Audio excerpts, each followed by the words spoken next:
10월 3일 목요일입니다. 한국은 10월 4일 금요일이죠. 개천절인데요. 자, 조금 전에 끝난 테슬라 월가의 속보 뉴스 바로 시작하도록 하겠습니다. 자, 지금 이 시간은 테슬라 속보 뉴스 시간인데요. 좋은 뉴스와 나쁜 뉴스들이 다 섞여 있습니다. 일단 나쁜 뉴스는 오늘 테슬라가 마이너스로 끝났다는 데 있습니다. 자, 시장은요, 다우는 마이너스 0.44, 나스닥 마이너스 0.04, S&P 500 마이너스 0.17, 러셀 2000 마이너스 0.67인데요. 테슬라 오늘 좀 오를 줄 알았는데 초반에 그 상승을 이어가지 못하고 마이너스 3.36으로 퍼센트 마무리가 됐고요. 애프터장에서도 좀 흐르고 있습니다. 그래서 지금 현재 애프터장 239.93, 그래서 지금 240불 를 지금 사수하지 못하고 약간 무너져 내리는 모습인데요. 자, 일단 좁게 시장이 지금 전쟁 때문에 제대로 움직이지 못하는 걸 감안해도 사실 오늘 우리가 테슬라를 향해 기대한 바는 엔비디아급의 모습이었거든요. 그렇죠. 엔비디아처럼 이렇게 좀 가주기를 원했는데 오늘 엔비디아가 해야 될 일을 테슬라가 해줬다고 보시면 되고요. 자, 그럼 테슬라에 오늘 어떤 뉴스들이 있었을까요? 헤드라인 중심으로 스피디하게 진행하도록 하겠습니다. 독일이 중국 전기 자동차에 대한 유럽 관세에 반대 투표를 했다라고 하는 소식이거든요.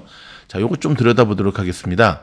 자, 독일이 중국 전기 자동차, 그러니까 중국에서 전기차를 만들어서 유럽 쪽으로 이제 수출하는 그런 기업들에 대한 유럽연합 관세에 반대표를 던졌다는 겁니다. 자, 이 사업을 잘하는 소식통에 따르면 독일은 금요일에 중국 전기 자동차에 대한 유럽연합 관세 도입에 반대표를 던졌다가 아니라 던질 예정이다. 이제 금요일에 하거든요. 내일이죠. 던질 예정이다라고 합니다. 자, 테슬라 소식은요. 테슬라의 또 임원 한 사람이 회사를 떠나게 되는 소식을 전해줬네요. 자, 나게시살디라고 하는 최고 정보 책임자라고 합니다. 자, 아니 뭐 회사의 직원 그만두는 게 왜 뉴스입니까? 근데 이제 그냥 직원이 아니라 이제 회사의 사실 그 탑 오브 탑이죠. 그렇죠? 보드 멤버 중에서 강력한 영향력을 끼치는 뭐 CFO라든지 CEO, 그다음에 이제 이런 뭐 최고 정보 책임자 정도의 또 인사 이동은 또 굉장히 중요한 시장의 움직임이니까 꼭꼭 챙기셔야 됩니다. 스웨덴 노조가 노동 분쟁으로 테슬라에 소송을 제기했습니다. 아이고, 좀 들여다보도록 하겠습니다. 스웨덴 노동조합 IF 메탈이 테슬라를 상대로 소송을 제기했습니다. 자, 노동법 관련된 건데요. 회사는 국가노동법에 따라 의무적으로 직장 변경 사항을 직원 대표에게 알리지 않았다고 주장합니다. 자, 이번 소송은 올해 제기한 두 번째 소송으로 스웨덴에서 전기차 제조업체가 스웨덴의 공동결정법을 위반했다는 주장인데요. 이 법은 회사가 중요한 변경사항을 노동조합에 알려야 한다고 규정하고 있습니다. 첫 번째 사건은 아직 법원에서 판결이 나지 않았습니다. 판결이 나지 않은 상황에서 또 두 번째 지금 소송을 제기한 건데요. 자, 일론 머스크가 이끄는 이 단체는 스웨덴에서 1년간 이어진 분쟁의 중심에 서 있는데 이 단체가 단체 협정에 서명하기를 거부하고 노동자들을 대신해 임금 및 기타 조건을 협상하는 것을 허용하지 않기 때문이라고 했는데요. 일단 테슬라 측은 논평에 응하지 않고 있습니다. 자, 이 자동차 제조업체는 노조가 요구한 테슬라죠. 테슬라는 노조가 요구한 것보다도 더 좋거나 더 나은 조건을 제안하면서 비노제 노조 직원을 고용하는 것을 포함해서 사업을 유지하고 스웨덴의 시장 점유율을 높일 방법을 찾았다고 밝혔는데, 로이터가 정보 공개 요청을 통해 수요일에 제출하고 입수한 법원 문서에 따르면 최근 소송에서 테슬라가 노조에 통보하지 않고 스웨덴 우미아에 있는 자사 지점을 재편했다고 주장을 했습니다. 테슬라는 노조에 통보하지 않고 자사 지점을 재편하는 모습을 통해서 노조와의 갈등이 심해졌고 2023년 10월 테슬라 정미공들이 파업을 벌이면서 시작이 됐고요. 이후 부두 노동자, 전기 기술자, 유지보수 직원, 청소부 등 12개 이상의 노조가 동조의 뜻을 나타내며 파업을 선언했습니다.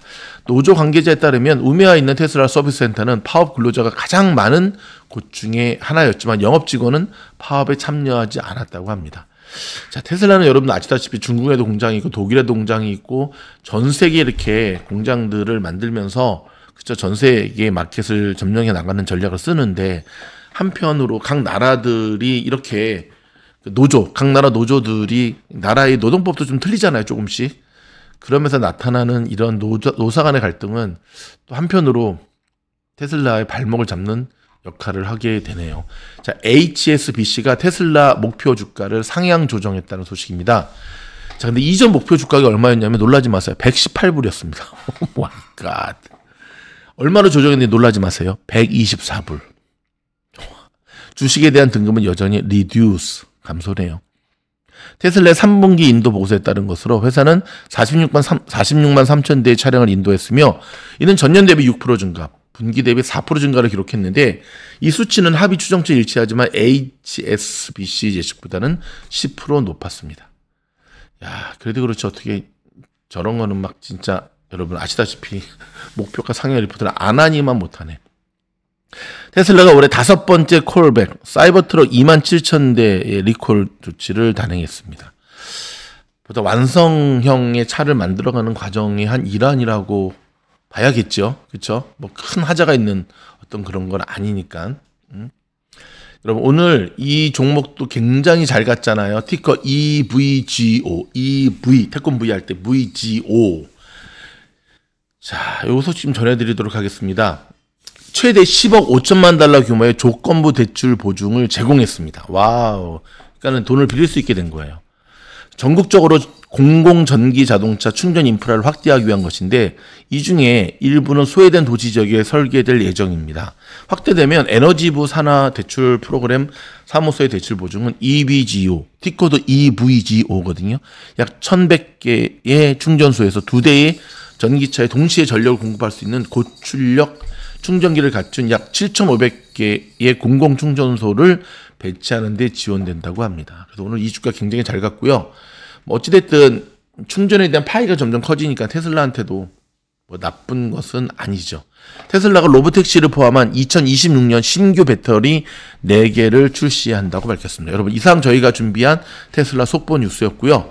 자, 지금 보시다시피 더블탑 맞고 내려오면서 테슬라가 지금 딱 보시다시피 딱 21선에서 지지하고 있는데요. 보다 강력한 테슬라의 차트 분석은 바로 이어지도록 하겠습니다. 고맙습니다.